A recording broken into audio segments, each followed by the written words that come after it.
वर्तमान में भारत के डीजीपी में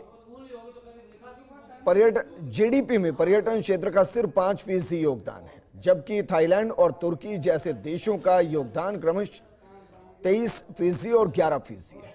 किसी भी देश के लिए जो स्ट्रेटेजिक लक्ष्य है उसके अनुसार इस 10% तक बढ़ाया जाने की जरूरत है, तब जाकर अंतर्राष्ट्रीय बेंचमार्क तक पहुंचा जा सकेगा। इसी को लेकर तमिलनाडु के स्वामी मलाई में इंडियन हेरिटेज होटल एसोसिएशन के कन्वेंशन में इस पर महत्वपूर्ण चर्चा की गई। ये रिपोर्ट देखिए। तमिलनाडु के तंजावुर में इंडियन हेरिटेज होटल्स एसोसिएशन के 11वें वार्षिक कन्वेंशन के उद्घाटन समारोह का आयोजन हुआ।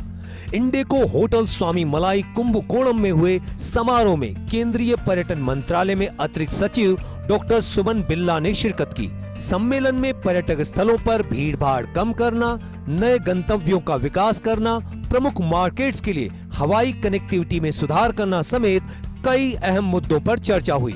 इस दौरान पर्यटन मंत्रालय में अतिरिक्त सचिव डॉक्टर सुमन बिल्ला ने कहा कि भारत में विश्व स्तरीय हेरिटेज साइट्स मौजूद हैं, लेकिन इन स्थानों पर आगंतुकों के अनुभवों में अक्सर कमी रह जाती है। इस समस्या के समाधान के लिए भारतीय पुरातत्व सर्वेक्षण और पर्यटन मंत्रालय को समग्र पर्यटन अनुभव को बढ़ाने के लिए साथ मिलकर कार्य करना चाहिए। आगंतुकों के लिए समृद्ध गहन अनुभव सृजित करने में स्टोरी टेलिंग की कला महत्वपूर्ण भूमिका निभाती है।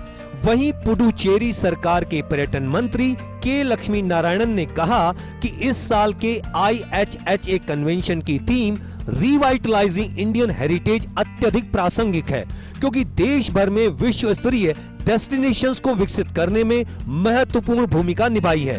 उन्होंने पूरे देश में पर्यटन उत्पादों को बढ़ावा देने में IHHA के सराहनीय प्रयासों की प्रशंसा की। उन्होंने कहा कि सरकार ने हेरिटेज स्ट्रक्चर्स के रूप में संरक्षित करने के लिए 100 से अधिक इमारतों की पहचान की है। IHHA प्रेसिडेंट ऑफ ऑनर गज सिंह ने कहा कि IHHA के विजन का एक प्रमुख स्तंभ सस्टेनेबल प्रिजर्वेशन रहा है।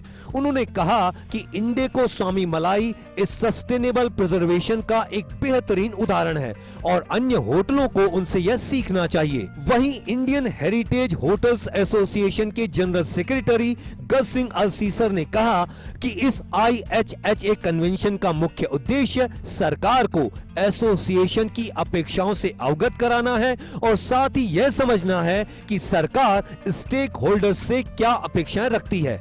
उन्होंने सरकार से राष्ट्रीय विरासत पर्यटन नीति विकसित करना, मौजूदा पर्यटन केंद्रों और आसपास के क्षेत्रों का पुनर्विकास करना, पर्यटन स्थलों तक पहुंच और कनेक्टिविटी में सुधार करना समेत कई अहम मांगों पर प्रकाश डाला। समारोह में IHHA के संयोजक और उपाध्यक्ष स्टीव बोर्जिया ने विरासत स्थलों के प्रबंधन में स्थानीय समुदायों को शामिल करने के महत्व पर बल दिया। उन्होंने कहा कि अधिक से अधिक हेरिटेज होटलों को इस प्रैक्टिस को अपनाना चाहिए, अपने उत्पादों का विपणन करना और स्थानीय समुदाय के लिए योगदान करना चाहिए। देश की 85% से ज्यादा हेरिटेज प्रॉपर्टी राजस्थान के अंदर है, लेकिन इनका किस तरह से संरक्षण हो, किस तरह से एक छत के नीचे देश की तमाम हेरिटेज प्रॉपर्टीज को लाया जाए, उसके लिए आज तमिलनाडु के स्वामी मलाई के अंदर इंडियन हेरिटेज होटल एसोसिएशन का सम्मेलन शुरू हुआ। इस सम्मेलन में मांग की गई है कि हेरिटेज प्रॉपर्टीज के संरक्षण को लेकर केंद्र सरकार एक नीति लाए, ताकि न केवल इन प्रॉपर्टीज का संरक्षण किया जा सके, साथ ही साथ इन प्रॉपर्टीज को मुख्य धारा में ला करके इनको पर्यटन व्यवसाय से जोड़ा भी जा सके। Nirmal Tiwari, first India news, Jaipur.